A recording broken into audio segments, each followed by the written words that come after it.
सो बेटा आज हम पहली क्लास कवर करने जा रहे हैं CM2 की।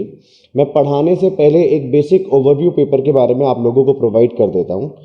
बेसिक स्ट्रक्चर शायद आप में से मैक्सिमम लोगों को पता होगा, लेकिन अगर आप में से कोई ऐसा है जो नए करिकुलम 2019 के करिकुलम के बाद पहला एग्जाम देने जा रहा है, उनके लिए मैं कवर कर देता हूं कि अब हमारा मार्क्स कैसे अलॉट किए जाते हैं। तो CM2 का पेपर हमें 2 बार अपीयर करना है। एक देना है हमें CM2 का A पेपर और एक हम अपीयर करेंगे CM2 का B पेपर।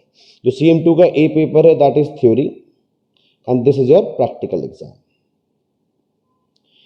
100 मार्क्स का ही थ्योरी पेपर होता है बेटा अपना, और 100 मार्क्स का ही अपना प्रैक्टिकल होने वाला है।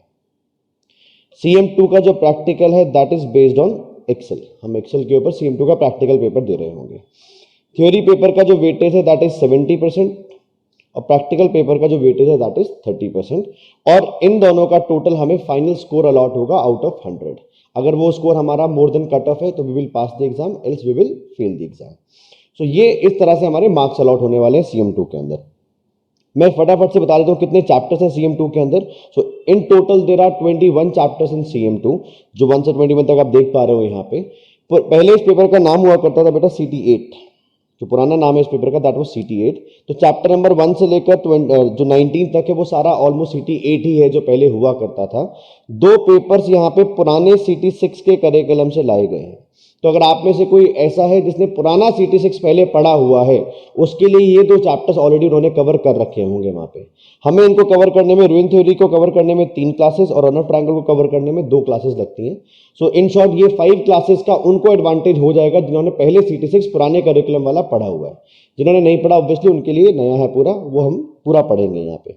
मोस्टली मैं एक सीक्वेंस में ही फॉलो करूंगा CM2 के लिए, except chapter number 1। Chapter number 1 हम सबसे लास्ट में कवर करेंगे जो कि प्योर थ्योरेटिकल चैप्टर है। तो हम चैप्टर 2 से लेकर पहले 21 तक जाएंगे और सबसे लास्ट में आकर हम क्या कर रहे होंगे, अपना चैप्टर नंबर 1 कवर कर रहे होंगे।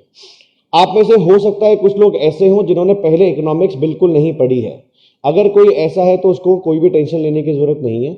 मैं सारे बेसिक कॉन्सेप्ट्स इकोनॉमिक्स के आज की क्लास से ही शुरू कर दूंगा। कुछ चीजें आज की क्लास में कवर करूंगा बेसिक इकोनॉमिक्स की, then I will start with utility theory जो हमारा मेन चैप्टर है आज का। और जहां जहां कोर्स में बेसिक इकोनॉमिक्स की रिक्वायरमेंट पड़ती रहेगी वो सारी चीजें मैं कवर करता रहूंगा। अगर किसी को ऐसा लगता है कि उन्होंने CB2 जो इकोनॉमिक्स का पेपर है वो पहले पढ़ लिया होता तो बेटर होता, तो वो यहाँ पे मैं बिल्कुल भी आपको फील नहीं होने दूंगा। मेरे हिसाब से कौन से ऐसे पेपर्स हैं जो आपने पहले से पढ़े हुए होने चाहिए वो मैं आपको बता दे रहा हूं। CS1, CS2, CM1, प्रिसाइजली इसके अंदर CS2 मैं बोलना चाह रहा हूं कि इसके अंदर जो टाइम सीरीज है या स्टोकास्टिक प्रोसेसेस की नॉलेज है आपकी, वो सारी आपको यहां पर मान के चली जाएगी कि आपको पहले से आती है। तो आई डोंट रिकमेंड एनीवन कि CS2 के पहले वो CM2 का एग्जाम क्या हो अपियर कर रहा हो, अनटिल अनलेस उसने अपने कॉलेज के अंदर सारे स्टोकास्टिक प्रोसेसेस के बारे में या टाइम सीरीज के बारे में पढ़ रखा है। अगर आपने पहले से कॉलेज में पढ़ रखा है या कहीं और पढ़ रखा है तो आप CM2 बेशक चाहो तो पहले टारगेट कर लो CS2 से। अदरवाइज आई वोंट रिकमेंड कि CS2 से पहले आपको CM2 देना चाहिए। आई विल ऑलवेज से कि पहले आप CS2 अपियर करो, उसके बाद आप आके क्या करो, अपना CM2 का एग्जाम अपियर करोगे। सो लेट्स स्टार्ट विद क्लास, जहां पे मैं यूटिलिटी थ्योरी हमारा चैप्टर है जो कवर करने वाला हूं। But before proceeding with the chapter, मैं उन लोगों के लिए जिन्होंने पहले इकोनॉमिक्स नहीं पढ़ा है उनकी कोई बेसिक टर्मिनोलॉजीज हैं वो उनको कवर करा देता हूं कि मैं कभी भी अगर उन वर्ड्स को यूज कर रहा हूं सिलेबस में तो उससे मेरा मीनिंग क्या होगा। तो ये थोड़ा सा आप बोल सकते हो एक बैकग्राउंड है इकोनॉमिक्स का जो मैं इनिशियल आधे घंटे में आपको प्रोवाइड करूंगा। जिन्होंने पहले इकोनॉमिक्स पढ़ी हुई है उनके लिए एक रिविजन शॉर्ट हो जाएगा, और जिन्होंने नहीं पढ़ी हुई है पहले इकोनॉमिक्स उनके लिए एक तरह से पूरी नई चीज है that they should know before entering into CM2। Let's start with the class बेटा। सो अभी मैं कोई चैप्टर हेडिंग नहीं डलवा रहा हूं, आप एक तरह से रिवीजन बोल सकते हो इकोनॉमिक्स का, वो हेडिंग के साथ अपनी क्लास स्टार्ट कर सकते हो। तो सबसे पहली चीज मैं कवर करने जा रहा हूं दैट इज बेटा consumer choice theory. That is consumer choice theory, this is the first thing. ये CM2 के सिलेबस का हिस्सा नहीं है, आपको आपकी बुक में ये चीज नहीं मिलेगी। इवन CT8 के भी पुराने करिकुलम में 2017 के बाद इसको हटा दिया गया था। But what I feel is कि अगर इन्होंने इकोनॉमिक्स नहीं पढ़ा है या रिवीजन के लिए, this is a must needed thing जो आपको पहले से आनी चाहिए। इसलिए उसके लिए मैं इस पूरे टॉपिक को कवर कर रहा हूं। एग्जाम में ये टॉपिक आपसे कभी भी टेस्ट नहीं करवाया जाएगा, ये चीजें अब आउट ऑफ सिलेबस है जो अभी पढ़ाने वाला हूं। So what is consumer choice theory? उससे पहले, वो स्टार्ट करने से पहले एक अजम्पशन है कंज्यूमर चॉइस थ्योरी की, पहले मैं वो कवर कर देता हूं। एंड अजम्पशन ये है कि हम एक कंज्यूमर को हमेशा मान के चलेंगे कि वो एक रैशनल कंज्यूमर है। क्या मान के चलेंगे? एक कंज्यूमर कैसा कंज्यूमर है? एक रैशनल कंज्यूमर है। अगेन रैशनल कंज्यूमर क्या होता है थोड़ी देर में देखेंगे। उससे पहले एक लाइन में, अगर एक सेंटेंस में मुझे कंज्यूमर चॉइस थ्योरी कवर करनी हो, किसी को समझाना हो कंज्यूमर चॉइस थ्योरी क्या है, तो उसको मैं एक लाइन में समझा सकता हूं। और वो एक लाइन क्या है, या मेरे साथ साथ चाहो तो नोट कर सकते हो कि अ रैशनल कंज्यूमर, इसको आप अंडरलाइन कर लेना, रैशनल कंज्यूमर को, कंज्यूम्स, और या फिर हम बोल सकते हैं selects the best bundle. I am intentionally writing this in capital बेटा, क्योंकि ये मेरे लिए फोकस वर्ड्स हैं। सिलेक्ट्स द बेस्ट बंडल ही और शी कैन अफोर्ड। इसको भी आप अंडरलाइन कर लो। तीन चीजें यहां पे बहुत इंपॉर्टेंट है। जैसा एक तो मैंने बोला अजम्पशन का ही हिस्सा हमारा कि रैशनल कंज्यूमर क्या होता है, वो मेरा सेंटेंस में भी आया, रैशनल कंज्यूमर क्या है वो मैं समझाऊंगा आपको। दूसरी चीज आप देखोगे ध्यान से तो हमने क्या बोला, बेस्ट बंडल, कि बेस्ट बंडल क्या होता है हमें वो समझना पड़ेगा। और तीसरी चीज है हमारी अफोर्डेबिलिटी। ये तीन चीजों को हमें बहुत ध्यान से समझना है यहाँ पे कि रैशनल कंज्यूमर कौन है, बेस्ट बंडल क्या है, और अफोर्ड से मेरा मीनिंग क्या है। तो किसी भी कंज्यूमर को बेटा रैशनल कंज्यूमर तब बोला जाता है, मैं बोलूंगा सिंपल सा कि कंडीशंस क्या हैं, कि कौन सी ऐसी कंडीशंस हैं जो एक कंज्यूमर फुलफिल करे, और तब हम उसको क्या बोलेंगे जाके कि वो एक रैशनल कंज्यूमर है। तो पहली कंडीशन है बेटा नॉन सेशिएटेड। वो कंज्यूमर कैसा होना चाहिए, बिहेवियर उसका नॉन सेशिएटेड होना चाहिए। What do we mean by non satiated? अगर आप सेशिएटेड वर्ड का मीनिंग बोलोगे उसको बोला जाता है तृप्त, कि उसके पास भरपूर चीजें हैं। नॉन सेशिएटेड का मतलब है कि वो कभी भी तृप्त नहीं हो सकता है। He will always prefer more over less. He will always prefer more over less. वो हमेशा क्या मान के चलेगा, जितना ज्यादा मिले, पहले से चाहे कितना मर्जी क्यों ना हो उसके पास, लेकिन फिर भी वो हमेशा क्या मान के चलेगा, जितना ज्यादा मुझे मिल जाए किसी भी गुड का वो मेरे लिए क्या है, बेटर है। भले ही मेरे पास उसका भंडार क्यों ना पड़ा हो पहले से, बट फिर भी अगर आप उसे और ऑफर करोगे तो वो कभी भी उसके लिए ना नहीं कहेगा।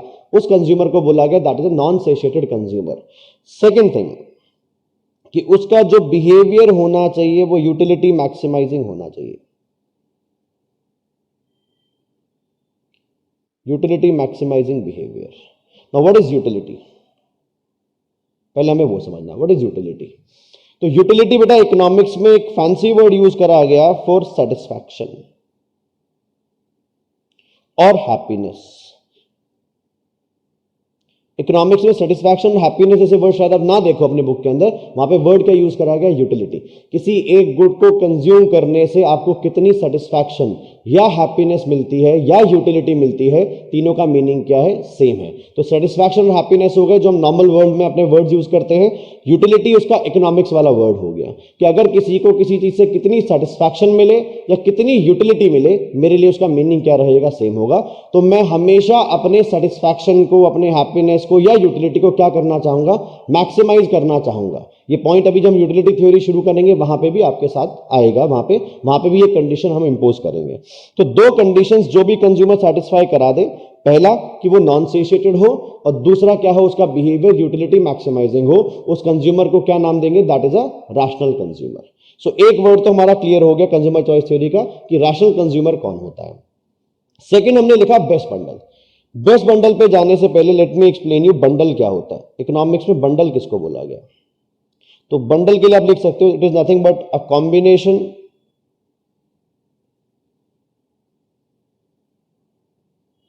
Of different goods. It is nothing but a combination of different goods.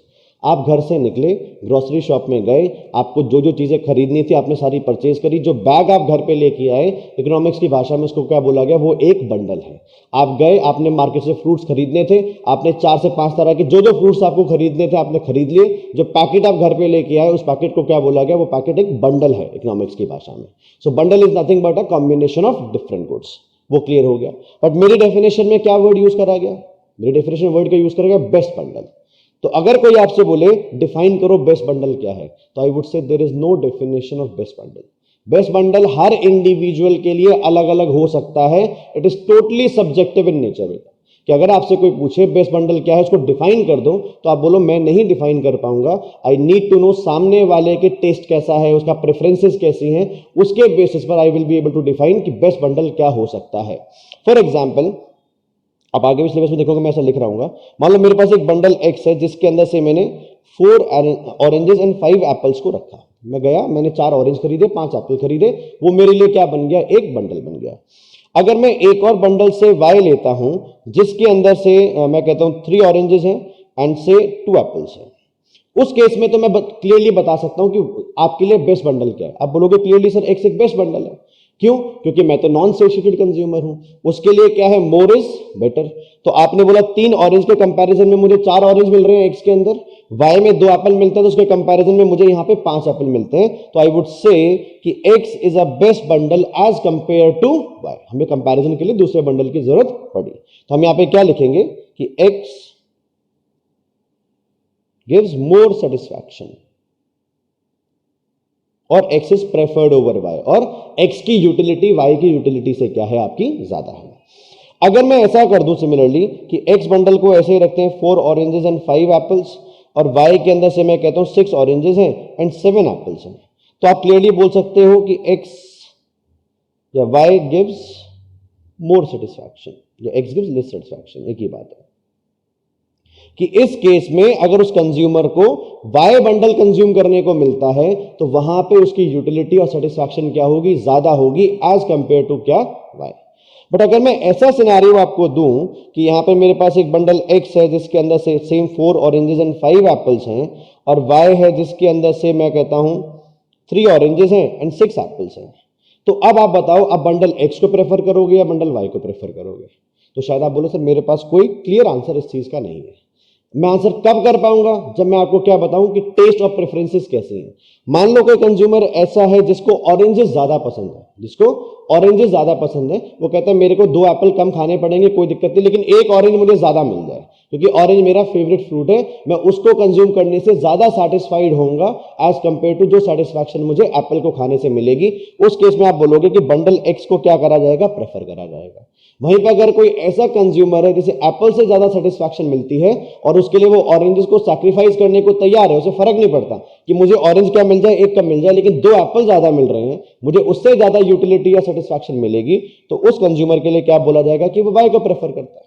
Clear है क्या बोलना चाह रहे हैं? तो उस केस में मैं क्लियर आंसर आपको नहीं दे पाया, और क्यों नहीं दे पाया, because I need to know कि सामने वाले के टेस्ट के हिसाब से वो क्या उसको पसंद है या उसके प्रेफरेंसेस किस तरह से काम करती है।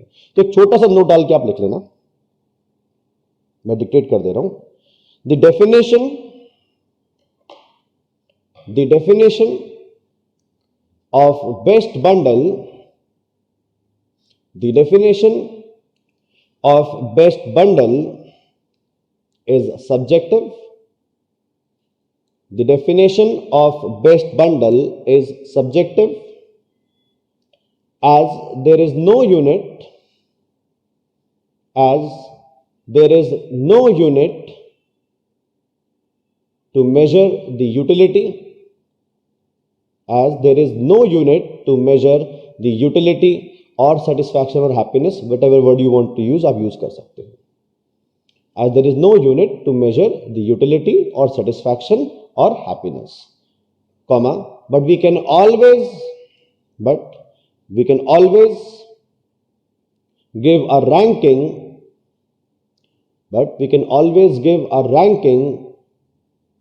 based on taste and preference, but we can always give a ranking based on taste and preference of a consumer, based on taste and preference of a consumer. So हमने यह रैंकिंग ही दी कि यहां पे हमने x को rank किया क्या, y से ज्यादा रैंक किया, क्योंकि मुझे उसमें ज्यादा सेटिस्फैक्शन मिल रही थी। यहां पे हमने y को x से ज्यादा रैंक किया क्योंकि हमें उसमें ज्यादा सेटिस्फैक्शन मिल रही थी। अब ऐसा भी हो सकता है कि एक कंज्यूमर इनडिफरेंट हो, उसे फर्क नहीं पड़ता कितने एप्पल कम कर दिए, कितने ऑरेंज ज्यादा कर दिए, उस केस में हम ऐसा लिखते हैं कि x and y are indifferent. ये आगे चल के अभी आने वाला है थोड़ी देर में हमारे सामने, हम ये नोटेशन यूज करेंगे। अगर मैं ऐसा लिख रहा हूं तो इसका मतलब क्या कहना चाह रहा हूं मैं कि ये 2 बंडल्स में द कंज्यूमर इज इनडिफरेंट। आप उसे चाहे एक्स दे दो कंज्यूम करने को, चाहे वाई दे दो कंज्यूम करने को, दोनों से उसका सेटिस्फैक्शन लेवल क्या होगा, सेम ही सेटिस्फैक्शन लेवल को वो अचीव कर रहा होगा या सेम यूटिलिटी उसको मिल रही होगी। तो हमारा दूसरा जो वर्ड था डेफिनेशन का वो भी अब क्लियर हो गया। रैशनल कंज्यूमर कौन है, जो दो प्रॉपर्टी सेटिस्फाई करे कि नॉन सेटिस्फाइड हो और क्या हो साथ में यूटिलिटी मैक्सिमाइजिंग बिहेवियर हो। बेस्ट बंडल हमने किसको बोला, तो हमने बोला बेस्ट बंडल की देयर इज नो डेफिनेशन, वो डिपेंड करता है सामने वाले के टेस्ट एंड प्रेफरेंस के ऊपर। अब तीसरी एंड मोस्ट इंपॉर्टेंट चीज इज अफोर्डेबिलिटी।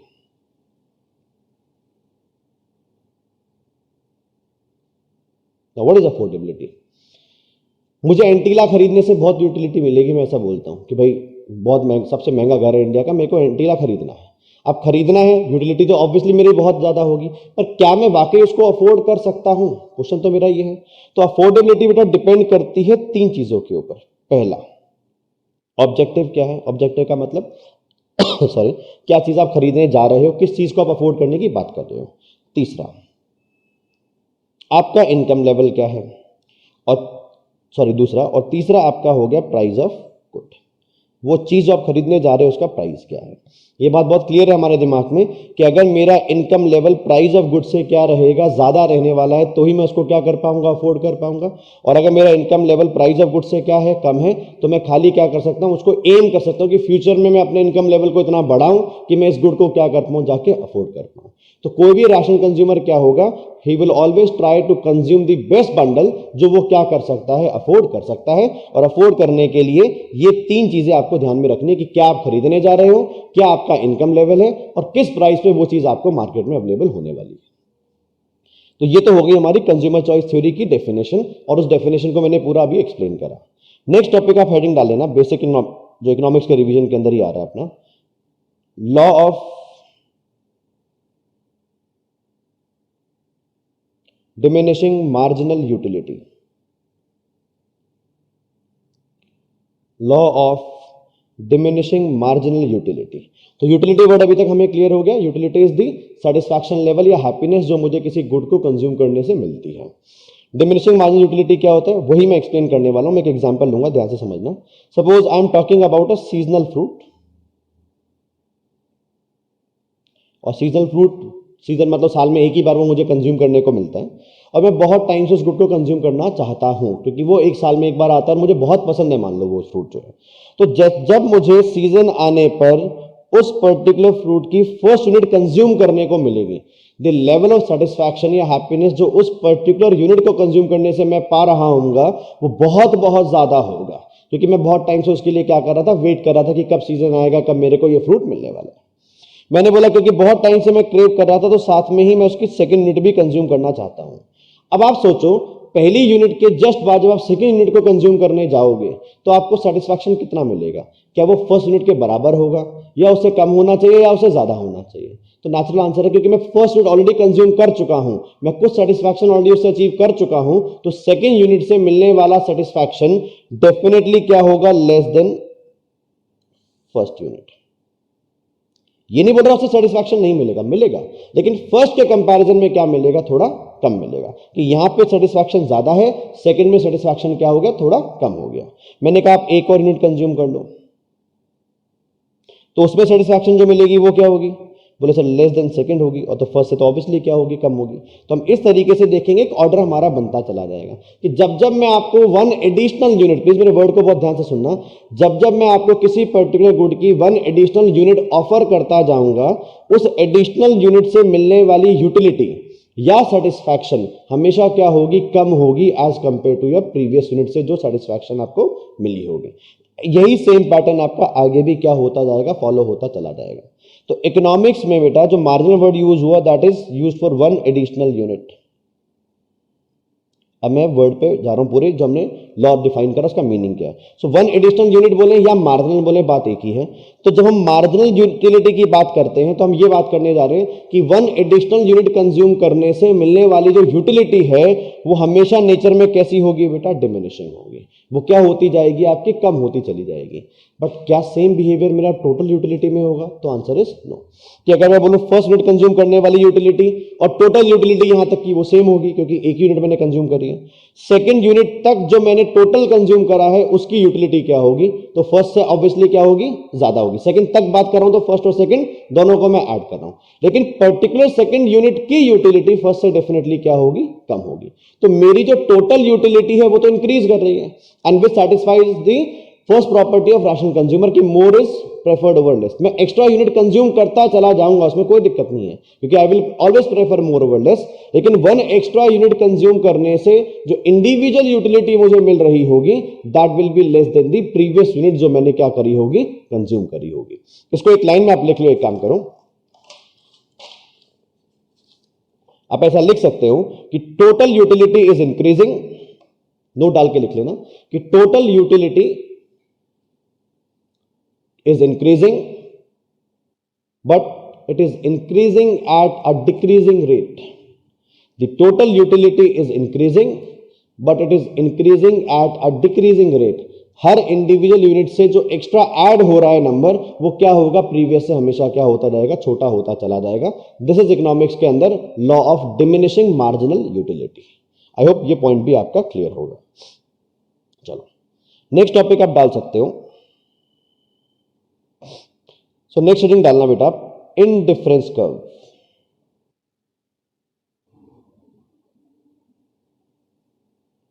इनडिफरेंस कर्व हो सकता है शॉर्ट फॉर्म में आगे चल के मैं इसको आईसी करके डिनोट कर रहा हूं।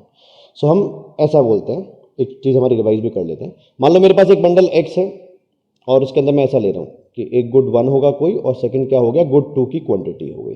जो ए और बी लिख रहा हूं वो क्या बता रहा है आपको कि गुड 1 की मेरे पास कितनी यूनिट्स हैं? ए यूनिट्स हैं, और गुड 2 की मेरे पास कितनी यूनिट्स हैं? बी यूनिट्स हैं।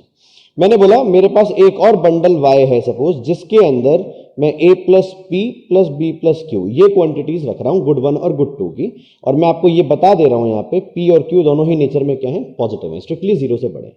यानी आप क्लियरली अंदाजा लगा सकते हो कि वाई बंडल में गुड 1 की भी एडिशनल यूनिट्स हैं और गुड 2 की भी एडिशनल यूनिट्स हैं, और उस केस में आई कैन क्लियरली से कि Y is preferred over X, क्योंकि वाई में क्या है? ज्यादा यूनिट है और मैं एक नॉन सैचुरेटेड राशनल कंज्यूमर हूं, तो आई will always prefer more over less. अच्छा, लेकिन अगर मैं ऐसा कर दूं तो कि x की तो यही हमारे क्वांटिटीज हैं ए और बी, y के अंदर मैंने बोला कि आप a plus B comma B minus Q ये क्वांटिटीज प्रेजेंट है, इसको a प्लस बी कर देते साथ। यस, तो इसका मीनिंग क्या हुआ कि अगर मुझे गुड 1 की कुछ यूनिट्स को बढ़ाना था तो उसके लिए मुझे सैक्रिफाइस करना पड़ा। गुड 2 की कुछ यूनिट्स का मुझे क्या करना पड़ा? सैक्रिफाइस करना पड़ा, और ये हमेशा होता है because we have limited income. जो हमारे पास अगर पैसा लिमिटेड है और बाजार में हम कुछ खरीदने जा रहे हैं, तो अगर मैं किसी एक गुड की क्वांटिटी को इंक्रीज करूंगा तो उसकी जगह दूसरा गुड को मुझे क्या करना पड़ेगा? सैक्रिफाइस करना पड़ेगा। इकोनॉमिक्स में बेटा इसको बोला गया सब्स्टिट्यूशन। ये चीज क्या है? मेरी सब्स्टिट्यूशन है कि एक गुड को अगर मुझे एक्स्ट्रा परचेज करना है, उसकी एक्स्ट्रा यूनिट्स मुझे परचेज करनी है, तो मुझे किसी दूसरे गुड की कुछ यूनिट्स को क्या करना पड़ेगा? सैक्रिफाइस करना पड़ेगा, या सब्स्टिट्यूट मुझे उसको करना पड़ेगा। तो इस केस में मैं आपको बोलूं कि which is your best bundle, तो आप बोलोगे again sir this depends on taste and preferences. कि अगर किसी को गुड 1 ज्यादा पसंद है, वो उसके लिए ज्यादा मैटर करता है, तो वो बोलेगा कि वाई बेटर है। बेशक गुड 2 कुछ कम लेना पड़ रहा है, कोई फर्क नहीं पड़ता है, गुड 1 मेरे पास ज्यादा होना चाहिए।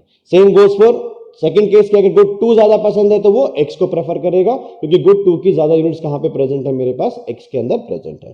तो ये तो क्लियर हो गया, जो हमने पहले ऑरेंज और एप्पल वाले एग्जांपल से भी देखा था कि फाइनल आंसर हम दे पाएंगे on the basis of taste and preference. अब अगर इसी चीज को मैं ग्राफिकली देखना चाहूं, ग्राफ बनाते हैं।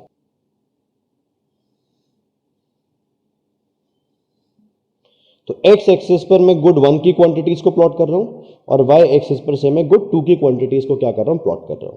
सो बंडल एक्स में हम गुड 1 की कितनी यूनिट्स कंज्यूम कर रहे हैं? A units. जैसे रोज यहां पे कहीं मेरा ये ए आ गया और यहां पे सपोज कहीं मेरा बी आ गया, तो इनका इंटरसेक्शन देखते हैं। तो यू से यहां पे कहीं आ जाके इंटरसेक्ट करेंगे, ये मेरा बंडल एक्स हो गया, जहां पे गुड 1 की ए यूनिट्स आ चुकी हैं, गुड 2 की बी यूनिट्स आ चुकी हैं। वाई में हमने क्या बोला कि हम अगर एडिशनल यूनिट्स लाते हैं गुड 1 की, यानी कि ए प्लस पी बोल रहे हैं हम इसको, तो यहां पे कहीं मेरा ए प्लस पी आ गया, तो उसके लिए मुझे यहां पर B minus Q good two की कुछ यूनिट्स को क्या करना पड़ेगा, सैक्रिफाइस करना पड़ेगा। तो इसका अगर हम इंटरसेक्शन का पॉइंट ढूंढे जाके, तो ये मेरा बंडल y हो गया। अच्छा सपोज एक और बंडल लेते हैं z, जहां पे हम बोलते हैं a minus P and b plus Q, कि b की कुछ यूनिट्स बढ़ा रहे हैं और a की कुछ यूनिट्स, उसके लिए हमें क्या करनी पड़े, सैक्रिफाइस करनी पड़े हैं। तो यहां पे मेरा ये हो गया से a माइनस पी, और ये हो गया सपोज मेरा b प्लस क्यू। इनका अगर इंटरसेक्शन देखें तो यहां पे कहीं इसका इंटरसेक्शन मुझे मिल जाएगा, ये आ गया मेरा z। ये ठीक हो गया। नाउ हमारा टॉपिक क्या था, इंडिफरेंस कर्व। अब उसका मीनिंग हम समझना स्टार्ट करते हैं। तो मैंने बोला अगर मैं आपको ये बोलता हूं x is indifferent to y is indifferent to z, मतलब चाहे x कंज्यूम करूं, चाहे y कंज्यूम करूं, चाहे z कंज्यूम करूं, तीनों मुझे क्या देते हैं, सेम लेवल ऑफ यूटिलिटी या सेटिस्फैक्शन देते हैं। तो अगर इन तीनों को ज्वाइन करने वाला मैं एक कर्व बनाऊं तो इसको बोला जाएगा, ये मेरा इनडिफरेंस कर्व है। ये पॉइंट सारे इस लाइन पे आ रहे हैं, अगर थोड़ा बहुत इधर उधर हो रहा है समझ जाना आप कि ये जो कर्व मैंने बनाया this is one indifference curve. अब इस इनडिफरेंस कर्व पे चाहे कितने भी आगे वाले पॉइंट्स आप देख लो, चाहे कोई भी पॉइंट आप उठा लो, हर पॉइंट से जो सेटिस्फैक्शन और यूटिलिटी मिलेगी वो क्या होगी, आपकी सेम होगी। ये बात क्लियर हो गई, क्या कहना चाह रहे हैं कि what do we mean by indifference curve, कि अगर कोई एक इनडिफरेंस कर्व है तो उस पे आने वाले जितने भी पॉसिबल कॉम्बिनेशंस बन सकते हैं किसी बंडल के, वो हर बंडल मुझे क्या देगा, सेम लेवल ऑफ सेटिस्फैक्शन देगा। से फॉर एग्जांपल मैं इस बंडल की बात करता हूं, तो इसमें क्या है, गुड वन की यूनिट क्वांटिटी बहुत ज्यादा है भाई, हमने देखा तो गुड वन, यहां पे अगर हम इसे प्लॉट करेंगे तो ये गुड वन की क्वांटिटी है, ये गुड टू की क्वांटिटी है, वो ऑब्वियसली क्या हो गई, लेस हो गई। तो जितना गुड वन हम ज्यादा ले जा रहे हैं उतना गुड टू हमारा क्या हो रहा है, कम हो रहा है। और इन टोटल हमें जो यूटिलिटी मिलती है eight the end of the day, वो एक इंडिफरेंस कर्व से कोई भी बंडल उठाऊं, सब जगह मुझे सेम लेवल ऑफ यूटिलिटी क्या होने वाली है, मिलने वाली है। फिर क्वेश्चन आता है क्या हम एक ही इंडिफरेंस कर्व बना सकते हैं। से मैं इस इंडिफरेंस कर्व को नाम देता हूं, ये मेरा इंडिफरेंस कर्व ए है। तो answer is no, we can have as many indifference curve, बहुत सारे इंडिफरेंस कर्व हम बना सकते हैं। ये भी एक इंडिफरेंस कर्व हो सकता है, ये भी एक इंडिफरेंस कर्व हो सकता है। पर आप एक चीज नोट करके लिख लेना, ये यहीं पे नोट डाल लेना, हालांकि आगे लिखवाना था मुझे, अभी मैं बता दे रहा हूं कि इंडिफरेंस कर्व्स कभी भी आपस में इंटरसेक्ट नहीं करेंगे। आप कितने भी इंडिफरेंस कर्व बनाओ, वो आपस में क्या नहीं करेंगे, इंटरसेक्ट नहीं करेंगे। तो अगर मैं आपसे बोलूं कि मेरे पास अब तीन इंडिफरेंस कर्व है A B C, which is more preferable, मान लो मैं यहां पे एक बंडल बना देता हूं, ये एक बंडल है मेरा, तो आप एक्स को प्रेफर करोगे कि उस बंडल को प्रेफर करोगे, ये आंसर हम किस बेसिस पे लें। तो आप बोलोगे सर अगर मैं इसके करस्पॉन्डिंग आता हूं और एक्स से कंपेयर करता हूं, तो हमारे पास एक्स के करस्पॉन्डिंग गुड वन की भी ज्यादा यूनिट आ रही है और गुड टू की भी क्या आ रही है, मेरे पास ज्यादा यूनिट आ रही है, और वो आनी भी है क्योंकि जो इंडिफरेंस कर्व है वो ओरिजिन से दूर गया, दूर गया तो एक्स का भी ज्यादा डिस्टेंस ट्रैवल करा और वाई का भी क्या करा, मैंने ज्यादा डिस्टेंस ट्रैवल करा। तो छोटा सा पॉइंट लिख लेना, the farther from the origin, the farther from the origin, the more utility or satisfaction, the farther from the origin, comma, the more utility or satisfaction an indifference curve will provide, an indifference curve will provide। तो बहुत simple सा फंडा है, जितना origin से दूर आपका indifference curve जाएगा उतनी ज्यादा आपको क्या मिलेगी, सेटिस्फैक्शन मिलेगी। तो अगर मैं बोलूं एक बंडल ए वाले से आता है, एक बी वाले से आता है, एक सी वाले से आता है, तो हम ऑब्वियसली उस बंडल को प्रेफर करेंगे जो सी से आ रहा होगा, क्योंकि वो ओरिजिन से सबसे ज्यादा क्या है, दूर है। सो इंडिफरेंस कर्व क्लियर है कि एक इंडिफरेंस कर्व पे जितने भी पॉइंट्स आते हैं, हर पॉइंट से जो बंडल बनेगा that will give me same level of satisfaction, चाहे वो किसी भी कॉम्बिनेशन से क्यों ना बन के आ रहा हो। और जितना दूर इंडिफरेंस कर्व जाएगा उतनी ज्यादा मुझे क्या मिलती जाएगी, उससे सेटिस्फैक्शन मिलती चली जाएगी। तो यहां तक का पॉइंट आई थिंक क्लियर होगा आपका पूरा। नेक्स्ट हेडिंग डालना, एक और कॉन्सेप्ट हम बेसिक इकोनॉमिक्स का पढ़ रहे हैं, budget line.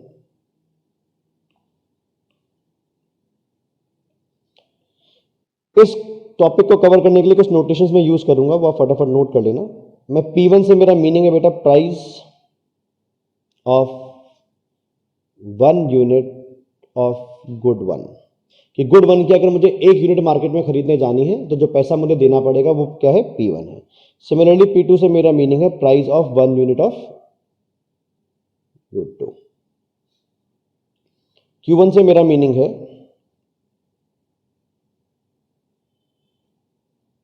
Quantity of good 1 and Q2 से मेरा मीनिंग है क्वांटिटी ऑफ गुड 2। और लास्ट नोटेशन जो मैं यूज कराऊंगा that is M, which is your money income, money income. ये 5 चीजें मैं यूज कर रहा हूँ। मैं अभी मान के चला हूं मेरे बंडल में जो है वहां पे 2 ही गुड्स हैं, जो बंडल मैं ले रहा हूं उसमें 2 ही गुड्स हैं, गुड 1 गुड 2, जिनकी 1 यूनिट परचेज करने के लिए मुझे P1 P2 देना पड़ेगा और क्वांटिटी कितनी परचेज करने जा रहा हूं मैं Q1 Q2। और जो पैसा मेरे पास पड़ा हुआ है पॉकेट के अंदर दैट इज माई पैसा M, कि ये पैसा मेरे पास अवेलेबल है। तो अगर मैं आपसे पूछूं कि P1 इंटू Q1 ये क्या डिनोट करता है आपके लिए, तो आप क्या आंसर करोगे? P1 इंटू Q1, तो वैसे P1 प्राइस है जो 1 यूनिट को परचेज करने के लिए देना है, Q1 इतनी क्वांटिटीज को मैं परचेज कर रहा हूं, यानी गुड 1 का जो टोटल बिल बनेगा that is the P1 into Q1, कितना पैसा मुझे गुड 1 की सारी क्वांटिटीज को खरीदने के लिए देना पड़ेगा। सिमिलरली P2 Q2 क्या देगा, गुड 2 के जितने भी क्वांटिटीज मैं खरीद रहा हूं उसके लिए जो पैसा मुझे देना पड़ेगा that is P2 into Q2, और टोटल क्या बताएगा दोनों का, जो मेरा फाइनल बिल बन के आएगा कि मेरी जेब से इतना पैसा गया to purchase Q1 quantities of good 1 and Q2 quantities of good 2, ये पैसा मुझे देना पड़ेगा। लेकिन अगर मैं बोलूं ये जो पैसा है ये M से ज्यादा है, ये जो पैसा है ये क्या है, M से ज्यादा है, तो इसका मीनिंग क्या है? तो सर इसका सीधा सा मीनिंग है आप जो चीज खरीदने जा रहे हो वो आपके लिए अफोर्डेबल नहीं है, वो आपके लिए अफोर्डेबल नहीं है। आप एक ऐसी चीज खरीदने जा रहे हो जितना पैसा आपके पास अवेलेबल नहीं है। मैं बोला अच्छा, और अगर मैं ऐसा बोल दूं तो P1 Q1 plus P2 Q2 इसकी जो वैल्यू है वो M या M से कम है, तो बोले सर इसका मतलब ये है कि उस पर्टिकुलर क्वांटिटीज को आप क्या कर सकते हो, अफोर्ड कर सकते हो, उसमें आपको कोई दिक्कत नहीं है, क्योंकि आपका जो पैसा है वो सफिशिएंट है टू पे योर बिल। बिल क्या है मेरा P1 Q1 plus P2 Q2, वो पैसा मुझे क्या है, वो जो बिल बना वो मेरी मनी इनकम से कम है या फिर क्या है, बराबर है। ऑब्वियसली ये बहुत सारे कॉम्बिनेशन है बेटा, तो इसको बोला जाता है बजट सेट। इसको क्या बोला जाता है, ये क्या है मेरे लिए, बजट सेट है मेरा। और एक चीज और लिख लेना इसके अंदर कि all sets within budget set are affordable, all sets within budget sets are affordable, कि इसके अंदर जितने भी कॉम्बिनेशन ले लूं वो सारे कॉम्बिनेशन ऐसे होंगे जो मैं अफोर्ड कर सकता हूं, उतना पैसा मेरे पास होगा। Now you are a rational consumer, you don't have to forget it कि आप कैसे कंज्यूमर हैं, आप एक रैशनल कंज्यूमर हैं। आप क्या प्रेफर करोगे, you will always prefer more over less. तो अगर मैं बोलूं कि कुछ ऐसी क्वांटिटीज हैं मान लो जो M से कम में मैं परचेज कर पा रहा हूं, तो वहां सेटिस्फैक्शन ज्यादा होगी कि M में सेटिस्फैक्शन ज्यादा होगी? बोले सर M अगर खर्च करूंगा तो मुझे ऑब्वियसली ज्यादा यूनिट्स मिलेंगे और आई will always prefer more over less. तो मैंने बोला इस बजट सेट में से अगर मुझे एक पर्टिकुलर कॉम्बिनेशन निकालना है that will give me maximum satisfaction, तो मैंने बोला सर वो कॉम्बिनेशन तो वो हो सकता है जहां पर आप अपना सारा पैसा खर्च कर दो, आपका सारी मनी इनकम एग्जॉस्ट हो जाए, क्योंकि उससे आप मैक्सिमम यूनिट्स क्या कर पाओगे, परचेज कर पाओगे। और आप तो क्या बोलते हो, मोर इज प्रेफर्ड ओवर लेस, आप तो ज्यादा से ज्यादा परचेज करना चाहते हो। तो इसको बोला गया बेटा this is your budget line. This particular equation is called कि ये क्या है, मेरी बजट लाइन है। लाइन क्यों बोला गया वो आई थिंक कुछ लोग आप इजीली स्पॉट कर लोगे। This is equation of this form, y is equal to mx plus c, which is equation of straight line. अगर डायरेक्टली नहीं देख पा रहे हो तो ऐसा आप देख सकते हो कि लिखने को मैं बोलूं P2 Q2 is m minus P1 Q1 and Q2 will be equal to minus P1 over P2 times Q1 plus m divided by P2। This is your equation, same equation है।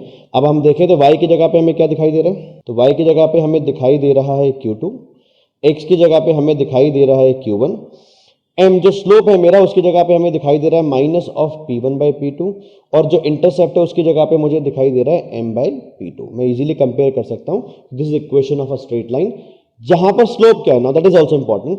आपको अगर याद हो बेटा कि अगर हम ऐसी स्ट्रेट लाइन देख रहे हैं जो अपवर्ड मूव करती है, तो वहां पे जो स्लोप होता है वो कैसा होता है, पॉजिटिव होता है। स्लोप पॉजिटिव होता है तभी अपवर्ड मूव करेगी। और अगर मेरी डाउनवर्ड स्लोपिंग लाइन है तो मेरा स्लोप कैसा होगा, आपका नेगेटिव होगा। ये क्लियर है? तो हमें समझना है यहाँ पे मेरा स्लोप पॉजिटिव है कि नेगेटिव है। तो आप बोलोगे सर P1 और P2 क्योंकि प्राइस हैं, P1 और P2 क्योंकि क्या है, मेरे प्राइस हैं तो पॉजिटिव होंगे और उनका रेशियो भी पॉजिटिव होगा, और भाग वाला नेगेटिव उनको क्या बनाएगा, नेगेटिव। यानी इस लाइन का जो स्लोप है that is a negative sloping line. इस लाइन का जो स्लोप है वो कैसा स्लोप है, एक नेगेटिव स्लोप है। यानी इसको अगर आप ग्राफ पे बनाने जाओ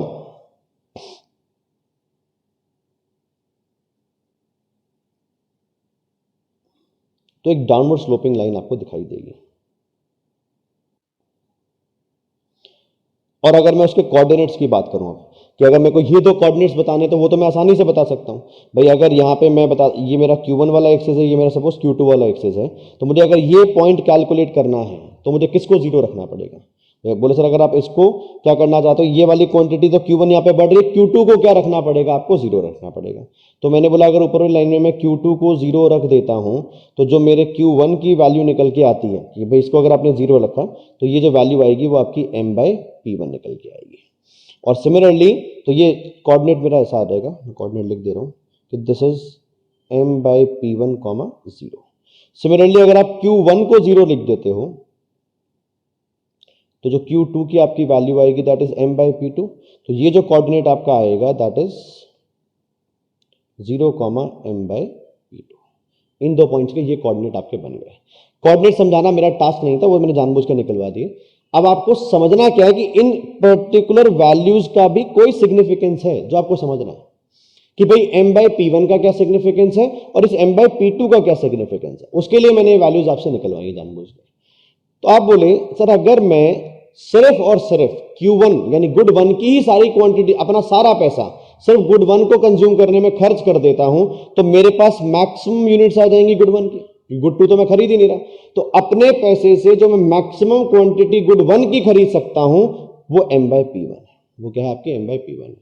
और सिमिलरली अगर अपना सारा पैसा मैं खर्च कर देता हूं गुड टू को खरीदने पे तो जो क्वांटिटीज में गुड टू की खरीद पाऊंगा वो कितनी होगी? m/P2। और ये बहुत आसानी से आप समझ सकते हो भाई। आपने ऊपर क्या बोला? m आपके पास टोटल पैसा है, गुड टू को खरीदने के लिए, एक यूनिट को खरीदने के लिए आप P2 खर्च करते हो। तो अगर आप सारा पैसा गुड टू को खरीदने में लगाते हो तो आप इतनी यूनिट्स को क्या कर पाओगे? परचेज कर पाओगे। क्लियर है क्या बोलना चाह रहे हैं? और अगर मैं ऐसा बोल दूं अब इसमें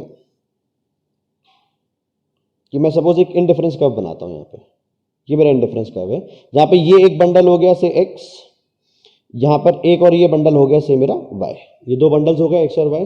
तो क्या ये बंडल्स x और y मेरे को same level of utility provide करेंगे? तो आपका आंसर क्या होना चाहिए? यस। बोले क्योंकि सर ये दोनों कहां पर आते हैं? सेम इंडिफरेंस कर्व पर लाई करते हैं। तो आई विल से कि x is indifferent to y, x is indifference to y। मैंने बोला अगर मैं एक और इंडिफरेंस कर्व बना दूं से ये, और ये जो पॉइंट है मेरा E, इसको क्या बोलोगे? क्या आप बोलोगे कि x और y से जो सेटिस्फैक्शन मिलता है E से भी वही सेटिस्फैक्शन मिलता है? तो आप ये बोलोगे सर E भी क्योंकि बजट लाइन के ऊपर आ रहा है और हर पॉइंट जो बजट लाइन पे लाए करेगा वो आपके सारे पैसे को एग्जॉस्ट कर देगा। हर पॉइंट जो बजट लाइन पे लाए करेगा वो डेफिनेटली आपके सारे पैसे को एग्जॉस्ट करेगा। अब सारे पैसे को x भी एग्जॉस्ट कर रहा है, y भी एग्जॉस्ट कर रहा है और E भी एग्जॉस्ट कर रहा है, बट E एक ऐसे इंडिफरेंस कर्व पे लाई करता है which is farther from origin. तो I would say I will always prefer E over x as well as E over y, क्योंकि वो एक ऐसे इंडिफरेंस कर्व पे लाई करता है जाके जहां पर मुझे क्या मिल रहा है? ज्यादा सेटिस्फैक्शन मिल रहा है। और इकोनॉमिक्स की भाषा में इस E को बोला गया बेटा इक्विलिब्रियम, पॉइंट ऑफ इक्विलिब्रियम। ये क्या है मेरा? Point of equilibrium. सो मैं कुछ नोट्स लिखवा रहा हूं, फटाफट आप इसको लिख लो जो आपके इस पूरे कॉन्सेप्ट को खत्म कर देंगे। पहला नोट लिखना कि एवरी पॉइंट, आप इंपॉर्टेंट पॉइंट्स करके हेडिंग डालना, फिर लिखना पहला point, every point on the budget line, every point on the budget line will exhaust your entire money income. Every point on the budget line will exhaust your entire money income. Full stop.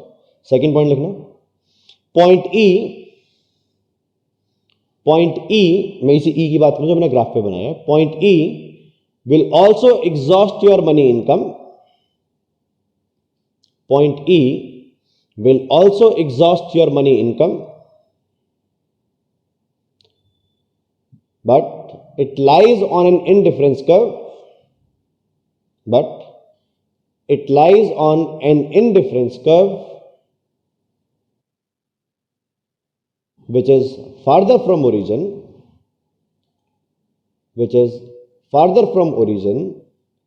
and hence gives more satisfaction or utility, and hence gives more satisfaction or utility as compared to x and y, as compared to x and y. Full stop. E is also called point of equilibrium. E is also called point of equilibrium. So this is the basic जो आपको पता होना चाहिए था, जो मैंने पूरा revise कराया जिन्होंने इकोनॉमिक्स पहले नहीं पढ़ी है। बहुत बेसिक से कॉन्सेप्ट है, और आगे भी कहीं अगर ये तो इस चैप्टर में मुझे काम आने इसलिए मैंने अभी यहाँ पे पढ़ा दिया, और आगे भी अगर ऐसे कोई कॉन्सेप्ट आ रहे होंगे जिनकी मुझे जरूरत पड़ेगी आगे चल के, तो मैं वहीं पे टाइम टू टाइम इसको पढ़ाता रहूंगा। Now we can move ahead with our topic of today, that is utility theory. So let's start chapter 2। So fresh page खोल के हेडिंग डाल सकते हो, चैप्टर 2,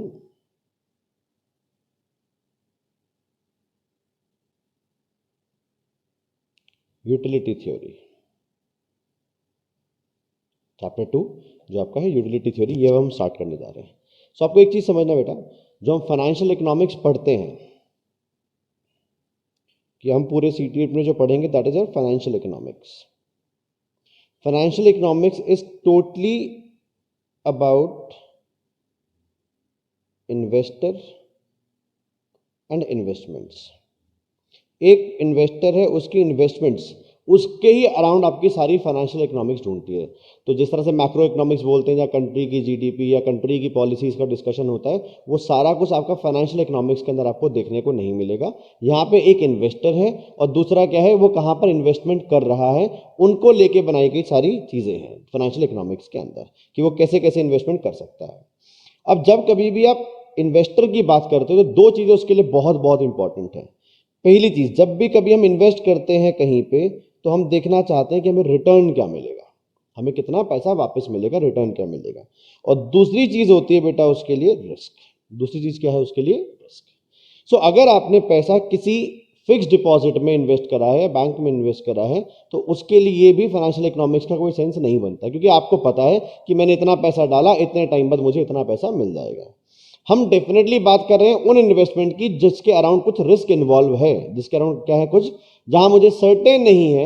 हम अनसर्टेन इन्वेस्टमेंट्स की बात करें कि मैंने आज इन्वेस्ट तो कर दिया, हो सकता है फ्यूचर में वो 4% की ग्रोथ दे, 8% की ग्रोथ दे, 12% की ग्रोथ दे, वो मेरे लिए सर्टेन नहीं है। तो कभी भी आप एग्जैक्ट रिटर्न तो पहले से बता नहीं पाओगे, क्योंकि आप एक अनसर्टेन चीजों पे क्या कर रहे हो, इन्वेस्ट करने जा रहे हो। सो इसलिए हम यहाँ पे रिटर्न वर्ड ना यूज करते हुए हम बात करते हैं हमेशा एक्सपेक्टेड रिटर्न की। जब मैं वर्ड डिस्कशन करूंगा वो क्या होगा, हमारा एक्सपेक्टेड रिटर्न के अराउंड हम क्या कर रहे होंगे, बात कर रहे होंगे। और ये बात बहुत क्लियर है, यहाँ पे हमारा नॉन सेशेटेड कंज्यूमर है, क्योंकि हम क्या बोलेंगे, expected return is more is better than less.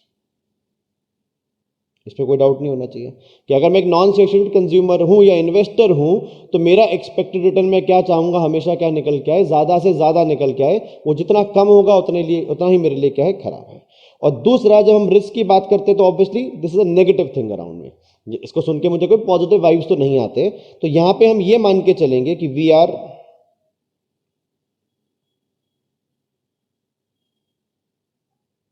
Risk averse, कि we are risk averse investor. ये दो चीजें आपको ध्यान में रखनी है फाइनेंशियल इकोनॉमिक्स पढ़ते वक्त। पहला बात हो गई आपकी रिटर्न, एंड एक्चुअल रिटर्न हम कभी भी कंसिडर नहीं करेंगे, हम हमेशा क्या कंसिडर करेंगे, आपकी एक्सपेक्टेड रिटर्न, क्योंकि एक्चुअल रिटर्न मुझे भी नहीं पता हमें कितना मिलने वाला है उस टेन्योर के एंड पे। एंड दूसरा, रिस्क की जब हम बात करेंगे तो हम क्या मान के चलेंगे कि we are risk averse investor. Risk averse वो है जिसको रिस्क लेना पसंद नहीं होता। प्रॉपर्टीज अभी आगे हम डिस्कस करने वाले हैं। तो ये दो चीज के अराउंड हमारी यूटिलिटी थ्योरी जो है वो घूमेगी। अब पहली हेडिंग डाल देना चैप्टर की,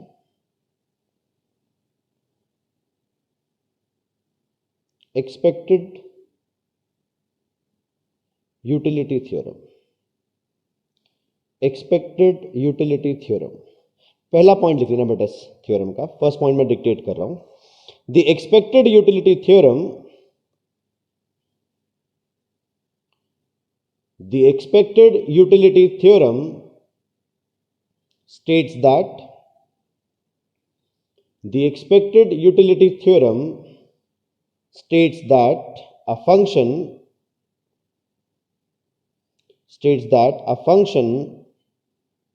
uw states that a function uw can be constructed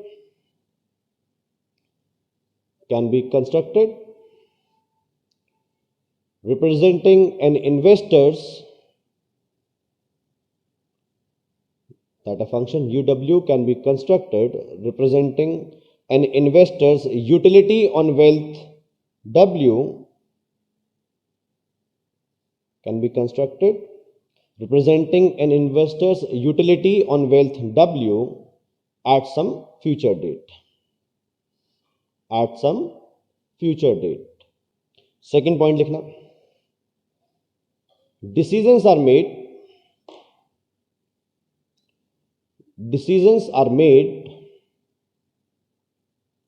on the basis of maximizing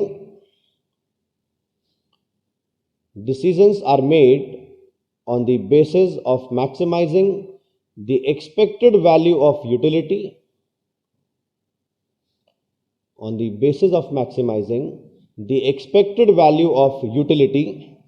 expected value of utility को आप ऐसा लिख लेना, नोटेशन जो अभी हम आगे पढ़ेंगे, expectation of UW, the expected value of utility under investors particular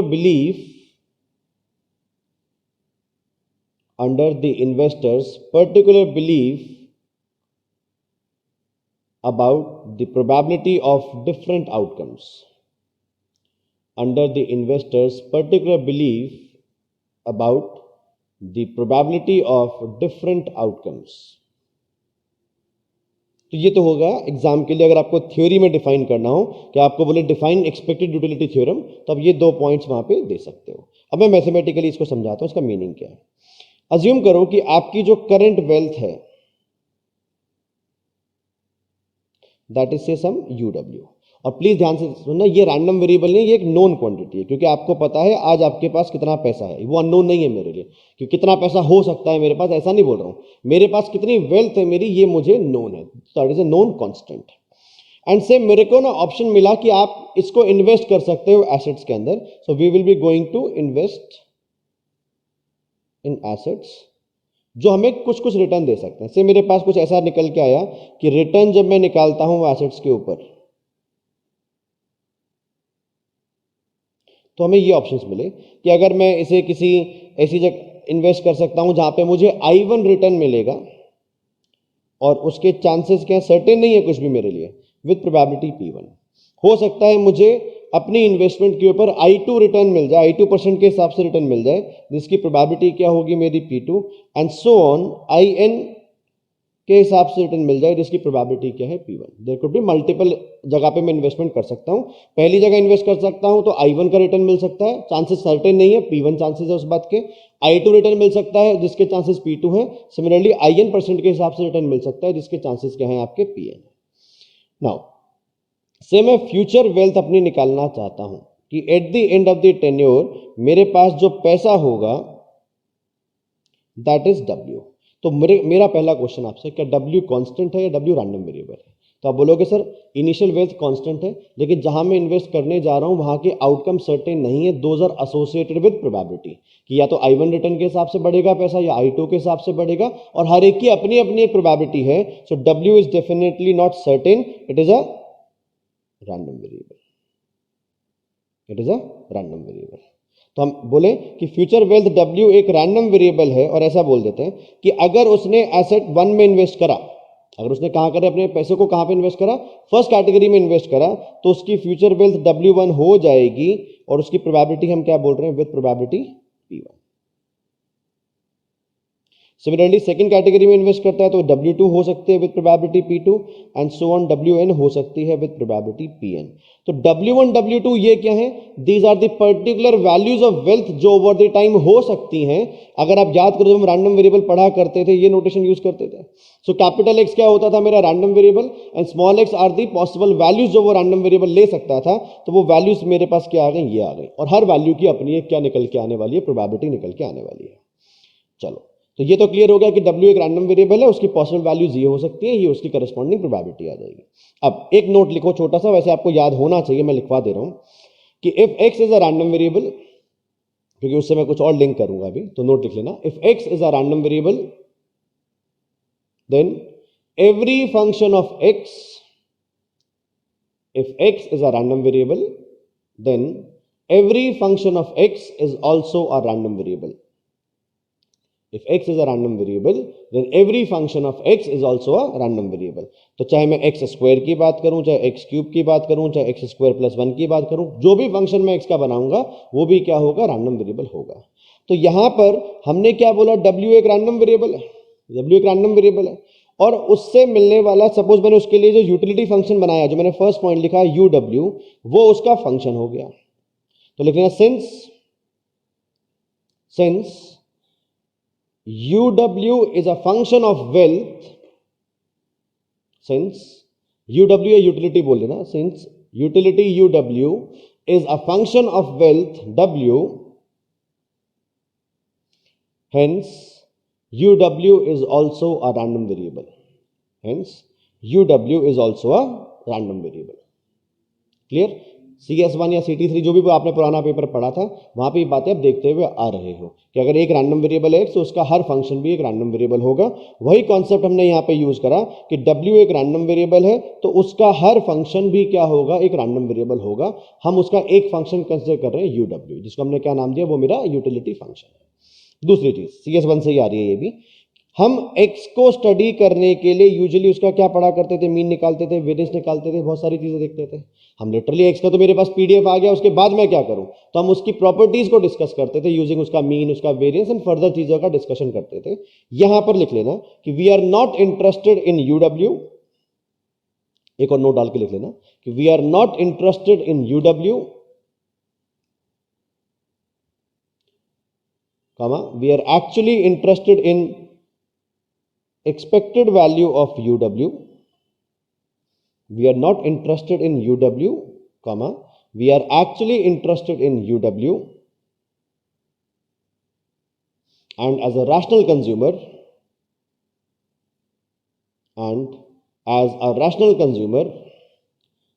we will always try to maximize this function. And as a rational consumer, we will always try to maximize this function. Function से मेरा मतलब है expected value of utility of W, E of UW। इसको हम हमेशा क्या करना चाहेंगे, मैक्सिमाइज करना चाहेंगे, बिकॉज हम कैसे इन्वेस्टर, हम एक रैशनल इन्वेस्टर है, तो we always prefer more over less. ये चलता है। तो अगर मुझे एक्सपेक्टेड वैल्यू ऑफ UW निकालना हो तो मैं बहुत आसानी से निकाल सकता हूँ, कोई दिक्कत नहीं बेटा। भैया आप रैंडम वेरिएबल x का मीन कैसे निकाला करते थे, आप बोलते थे अगर सर डिस्क्रीट होता था तो हम ये फॉर्मूला यूज कर लेते थे, और वही अगर कंटिन्यूअस होता था तो हम integration of x into fx dx करा करते थे। तो सिमिलरली यहाँ पे लिखना कि अगर आपको expected value of utility function निकालनी है और w एक डिस्क्रीट रैंडम वेरिएबल आपका है, तो आप ऐसा लिखोगे summation of UW into probability of W is equal to WI। यहाँ पे मान के क्या चल रहे हैं, अगर मेरा W is discrete random variable, ये तब होगा। सिमिलरली अगर मुझसे एक्सपेक्टेड वैल्यू ऑफ UW मांगी गई तो मैं बोलूँगा expected value of UW into F of W DW, और वो तब होगा when W is a continuous random variable, यहाँ पे डिस्क्रीट रैंडम वेरिएबल। सो जिस तरह से आप नॉर्मली मीन निकालते आते हो, आप क्या बोलते थे, जिस भी चीज़ की मुझे एक्सपेक्टेशन चाहिए उस चीज़ को हम PDF से मल्टीप्लाई करेंगे। सेम लॉजिक हम यहाँ पे लगा रहे हैं कि डिस्क्रीट होगा तो समेशन लगा देंगे और कंटिन्यूअस होगा तो हम क्या लगा देंगे, उसके लिए इंटीग्रेशन लगा देंगे। तो वही फॉर्मूला हम यहाँ पे यूज कर रहे हैं। तो हमारा टास्क हमेशा क्या होगा कि पहले हम UW देखें क्या है, कि मेरा यूटिलिटी फंक्शन क्या है, हम उस यूटिलिटी फंक्शन की एक्सपेक्टेड वैल्यू निकालेंगे, and as per second point of utility theorem कि हम डिसीजन इस बेसिस पर लेते हैं कि मेरी एक्सपेक्टेड यूटिलिटी क्या हो जाए, मैक्सिमम हो जाए। तो मैं ऐसी वैल्यू निकालना, ऐसा चीज प्रेफर करूंगा जो मेरी एक्सपेक्टेड वैल्यू ऑफ UW को क्या कर देगा, मैक्सिमाइज कर देगा, वो मेरा डिजायर्ड रिजल्ट होने वाला है। ये क्लियर है? एक क्वेश्चन देखते हैं इसके बेसिस पर। पहले कुछ छोटे छोटे बुक के क्वेश्चन है वो देख लेंगे, चलो फिर मेन क्वेश्चन हम देखेंगे। ये आपके बुक का पेज नंबर 3 पे क्वेश्चन है, चैप्टर नंबर 2 का क्वेश्चन आप रीड कर सकते हो कि each year mister A is offered the opportunity to invest 1000 in a risk fund. If successful at the end of the year he will be given 2000 pounds, और अगर वो क्या करता है, अनसक्सेसफुल होता है तो उसे 500 पाउंड्स का रिटर्न वापस मिलेंगे, और दोनों आउटकम के बराबर चांसेस है 50-50%। आपको expected rate of return per annum बताना है कि eight the end of the day कि इसका रेट ऑफ रिटर्न क्या बनने वाला है। बेटा दो तरीके हैं क्वेश्चन को करने के, एक तो तरीका यही है जो इन्होंने बनाया हुआ है, मैं उससे थोड़ा सा आसान करा देता हूं आपके लिए। भाई सीधी सी बात है, अगर आपने 1000 रुपये इन्वेस्ट करा और वो 2000 हो जाता है तो आपका रिटर्न क्या निकल के आएगा, आप किसी पे रिटर्न कैसे निकालोगे? आप बोलो सर इसका मतलब मुझे प्रॉफिट कितने का हुआ, तो 2000 माइनस 1000 डिवाइडेड बाय 1000 इंटू 100, ये मेरा रिटर्न निकल के आया ना। Initial investment, final investment minus initial investment क्या बताएगा? मेरा रिटर्न, रिटर्न डिवाइडेड बाय जो मेरा इन्वेस्ट मैंने किया था पैसा मल्टीप्लाइड बाय 100। तो मेरा रिटर्न जो निकल के आना चाहिए वो 100% निकल के आना चाहिए। या तो मेरा रिटर्न क्या होगा? 100% होगा। मैं यहाँ पे बोल देता हूँ इसको कि रिटर्न क्या होगा मेरा 100, रेट ऑफ रिटर्न बोल देते हैं बल्कि और आसान, रेट ऑफ रिटर्न या तो मेरा 100% होगा, और उस रेट ऑफ रिटर्न की प्रोबेबिलिटी हम क्या मान के चल रहे हैं? 0.5। हम पीडीएफ बना ले रहे हैं इसका। कह रहा है या फिर वो 1000 कितना रह जाएगा आपका? 500 रह जाएगा। तो हमने बोला 500 फाइनल वैल्यू है, 1000 इन्वेस्टेड वैल्यू थी, डिवाइडेड बाय 1000 इंटू 100। तो ये परसेंटेज आप निकालोगे तो ये आपका कितना आ जाएगा? -50% आएगा। कि इस केस में तो नेगेटिव रिटर्न आ रहा है ना आपका। तो आपका एक्सपेक्टेड रिटर्न कितना आया? तो एक्सपेक्टेड रिटर्न का मतलब मुझे इसका मीन कैलकुलेट करके देना है। तो हम क्या बोलेंगे? एक्सपेक्टेड रेट ऑफ रिटर्न, तो 100% इंटू 0.5 माइनस 50% इंटू 0.5, तो that is 50% minus 25%, that is 25%। और एक तरीका इन्होंने था जो करा हुआ है, आप वो फॉलो करना चाहो वो कर सकते हो। मैंने सिंपल भाषा में इसको समझाया। तो इजी सा क्वेश्चन था ये बुक के अंदर पहला। एक क्वेश्चन उन्होंने और दिया हुआ है, इसको और पढ़ लेते हैं। Can derive an expression for the expectation of the investors x next period wealth. Please ध्यान से क्वेश्चन को पढ़ना। एक्सपेक्टेशन किसकी बोली है? Expectation of investors next period wealth. मुझे वेल्थ की एक्सपेक्टेशन निकालनी है।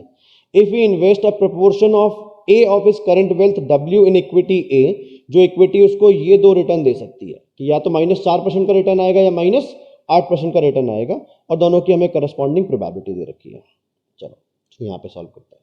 मेरी करंट वेल्थ क्या है? डब्ल्यू है, जिसका मैं ए प्रपोर्शन यानी ए डब्ल्यू जो मेरा पैसा है वो मैं किस में इन्वेस्ट कर रहा हूं? इक्विटी के अंदर इन्वेस्ट कर रहा हूं, जिसका -4% रिटर्न आएगा विद प्रोबेबिलिटी 1/4, या प्लस का 8% रिटर्न आएगा विद प्रोबेबिलिटी 3/4।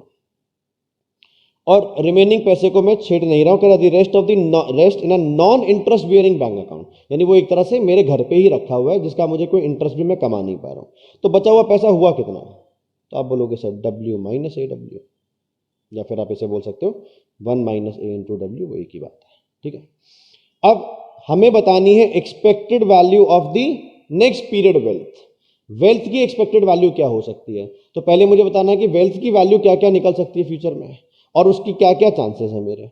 तो मैंने बोला कि भाई उसकी नेक्स्ट पीरियड में ये वाली वेल्थ तो सर्टेन है, 1 माइनस ए इंटू डब्ल्यू, ये तो 100% है ना, इसकी प्रोबेबिलिटी तो क्या है मेरे लिए? 1 आने वाली है, क्योंकि इसमें तो कोई रिस्क है ही नहीं, ये पैसा मेरे पास आज इट इज आ जाएगा, तो इसकी प्रोबेबिलिटी क्या है मेरी? 1 है। रिमेनिंग क्या कहा मैंने कि ए डब्ल्यू के ऊपर मैं 4% का रिटर्न कमा सकता हूं, सॉरी -4% का रिटर्न मेरे पास आ सकता है।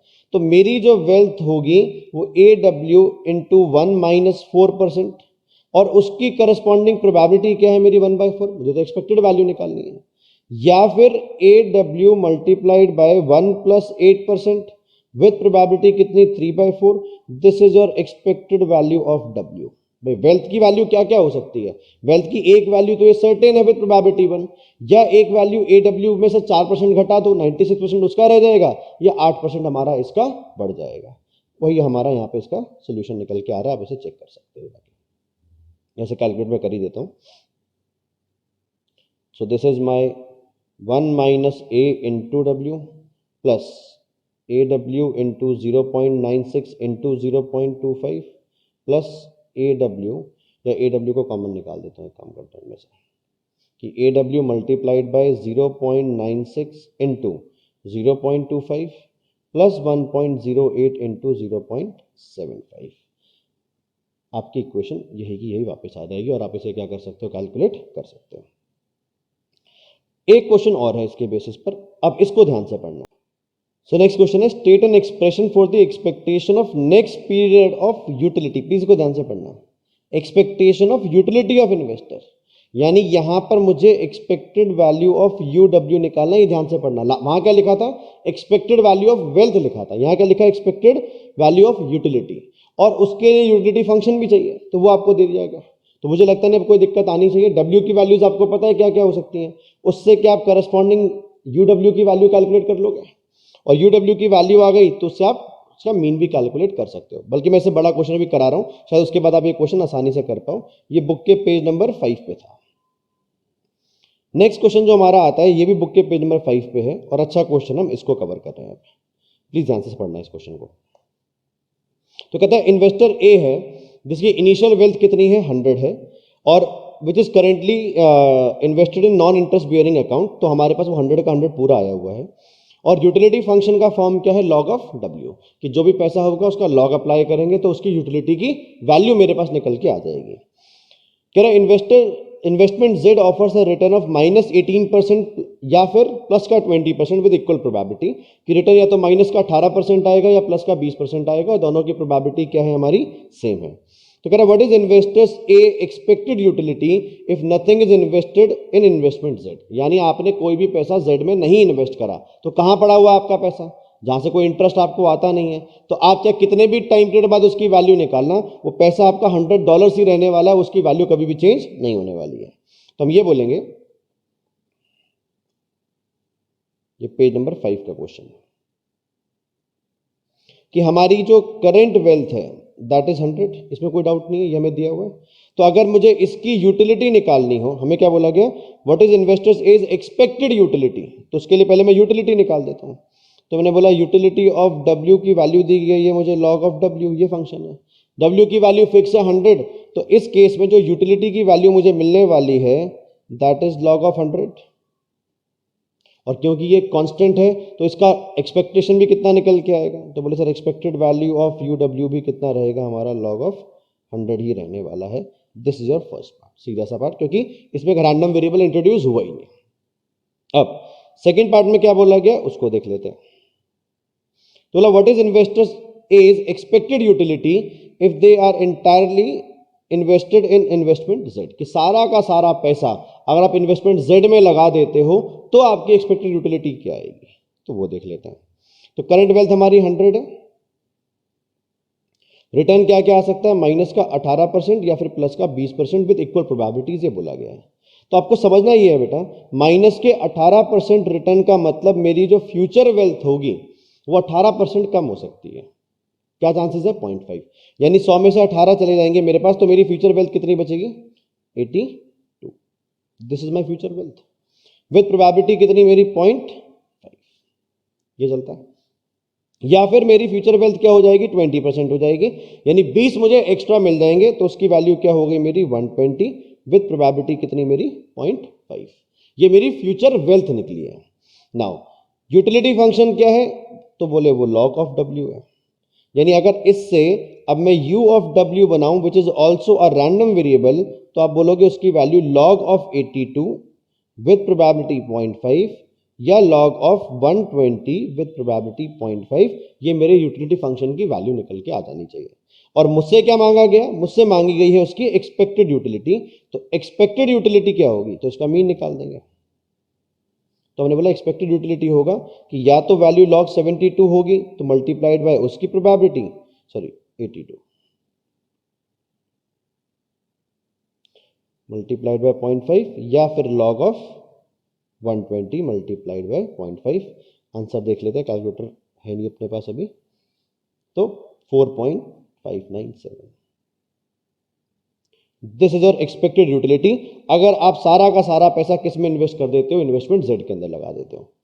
फिर कहता है थर्ड पार्ट में, what proportion A of wealth should be invested in Z to maximise expected utility. What investors is expected utility if they invested this proportion in investment Z. तो कहना क्या चाह रहा है कि अगर मैं सारा का सारा पैसा जेड में ना लगा के सिर्फ उसका ए प्रोपोर्शन जेड में इन्वेस्ट करता हूं, तब जो मेरे को यूटिलिटी मिलने वाली है, एक्सपेक्टेड यूटिलिटी, वो क्या होगी, उसकी मैक्सिमम वैल्यू ए की ऐसी कौन सी वैल्यू होगी जो मेरी एक्सपेक्टेड यूटिलिटी को क्या कर देगी, जाके मैक्सिमाइज कर देगी। वो ए की वैल्यू मुझे कैलकुलेट करनी है। तो पहले एक काम करते हैं, इनिशियल वेल्थ 100 है, ठीक है, इसी के हमें दो हिस्से बनाने हैं कि इसका ए प्रोपोर्शन में निकालूंगा तो वो तो मैंने किस में इन्वेस्ट कर दिया, जेड में, जहां -18% या प्लस का 20% रिटर्न आ रहा था, और रिमेनिंग जो पैसा है मेरा दैट इज 100 इंटू 1 माइनस ए, वो मैंने अपना अभी भी 100% कहाँ रखा हुआ है, रिस्क फ्री रखा हुआ है, यानी वो पैसा तो मेरे पास रहेगा ही रहेगा। तो मेरे से अगर फ्यूचर वेल्थ की वैल्यू मांगी जाए, मैं सेम लाइंस पे चल रहा हूं एकदम, तो फ्यूचर वेल्थ की अगर मेरे से वैल्यू मांगी जाए तो मैं कहूंगा 100 इंटू 1 माइनस ए, ये तो रहना ही रहना है मेरे पास, ये तो जा ही नहीं सकता, प्लस में 100 ए जो मैंने इन्वेस्ट करा ये कितना हो सकता है, बोले सर ये रह सकता है 1 माइनस 18%। ये रिटर्न आपके पास इतना पैसा बन जाएगा, 18% उसमें से माइनस कर दो। मैंने बोला विद व्हाट प्रोबेबिलिटी, तो बोले 0.5। सिमिलरली 100 इंटू 1 माइनस ए सेम रहेगा, और इस पैसे पे आप कमा सकते हो 20% का रिटर्न विद प्रोबेबिलिटी कितनी अपनी 0.5। तो इसको हम ऐसा भी लिख सकते हैं। तो इसको अगर हम सॉल्व करें तो हमारे पास आ जाएगा ये 100 माइनस 18 है, और ये बन जाएगा हमारा 100 प्लस 20 है विद प्रोबेबिलिटी 0.5 एंड 0.5, या ब्रैकेट खोल के सॉल्व करके देख सकते हो। मुझे क्या निकालनी है, यूटिलिटी की वैल्यू, पहले एक्सपेक्टेड यूटिलिटी से पहले यूटिलिटी निकालनी है। तो वो हो गया log of 100 minus 18a with probability 0.5, and this is log of 100 plus 20a with probability 0.5। Now expected value of utility मांगे कोई, तो मुझे इसका मीन कैलकुलेट करना है, तो that is log of 100 minus 18a into 0.5 plus में log of 100 plus 20a into 0.5। ये मेरी एक्सपेक्टेड वैल्यू ऑफ यूटिलिटी निकल के आ जाएगी, जो कि ए के टर्म्स में ही ऑब्वियसली रहने वाली है। नाउ आपका टास्क क्या था वो समझते हैं, कि हम ए की वो वैल्यू मुझे निकाल के दो जो मेरी एक्सपेक्टेड यूटिलिटी को क्या कर दे, मैक्सिमाइज कर दे। तो हमने बोला इसका मतलब मुझे यहां पे इस चीज को मैक्सिमाइज करना है, ए की वो वैल्यू मुझे निकाल के लेके आनी है। तो मैंने बोला एक काम करते हैं भाई, हम ऐसे करते थे मैक्सिमाइज चीजों को, कि हम पहले ए के रिस्पेक्ट में इसका डेरिवेटिव निकाल लेते हैं। तो वो आएगा 0.5 माइनस 18 डिवाइडेड बाय 100 माइनस 18 है। लॉग का डेरिवेटिव क्या होता है, लॉग की वैल्यू नीचे, वैल्यू का डेरिवेटिव ऊपर। तो अगर यहाँ पे बोले लॉग की वैल्यू क्या है, तो 100 प्लस 20 है, वो नीचे आ गया, और उसका डेरिवेटिव 20 कहाँ आ गया, ऊपर, मल्टीप्लाइड बाय क्या आपका 0.5। यहाँ से क्या निकाल लेंगे हम, अपना टर्निंग पॉइंट, कि भाई उस पॉइंट पे मैक्सिमम मिनिमा तो बाद में चेक करेंगे, पहले टर्निंग पॉइंट निकाल लेते हैं। तो इसको अगर हम सॉल्व करें तो इस तरह की इक्वेशन आ जाएगी आपकी, 20 डिवाइडेड बाय 100 प्लस 20 है, क्योंकि 0.5 कॉमन निकाल के आप उधर राइट साइड में ले जाकर 0 कर सकते हो, और ये 18 डिवाइडेड बाय 100 माइनस 18 है। तो नेक्स्ट स्टेप मेरा आ जाएगा, अगर मैं इसको क्रॉस मल्टीप्लाई कर दूं तो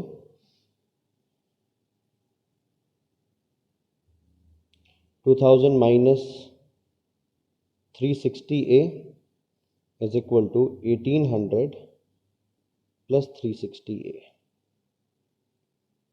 या फिर 720a इज इक्वल टू 200, या फिर a आ जाएगा आपका 200 डिवाइडेड बाय 720, जो कि आपका आंसर का बुक से देख सकते हैं इस आंसर को भी हम।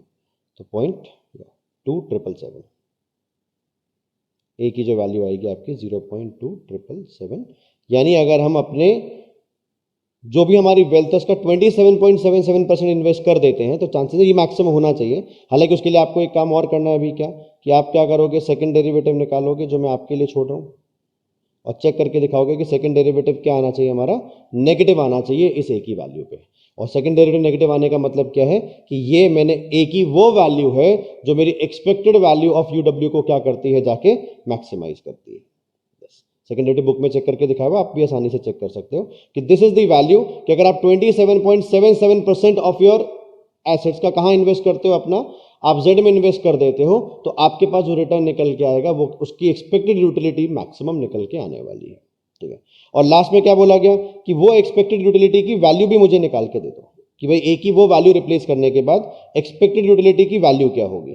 तो जो वैल्यू आपने ए की निकाली है उसको आप इस इक्वेशन में रिप्लेस कर देना लाके, आपकी एक्सपेक्टेड यूटिलिटी की वैल्यू निकल के आ जाएगी, और वो मैक्सिमम वैल्यू होगी, ये श्योर है।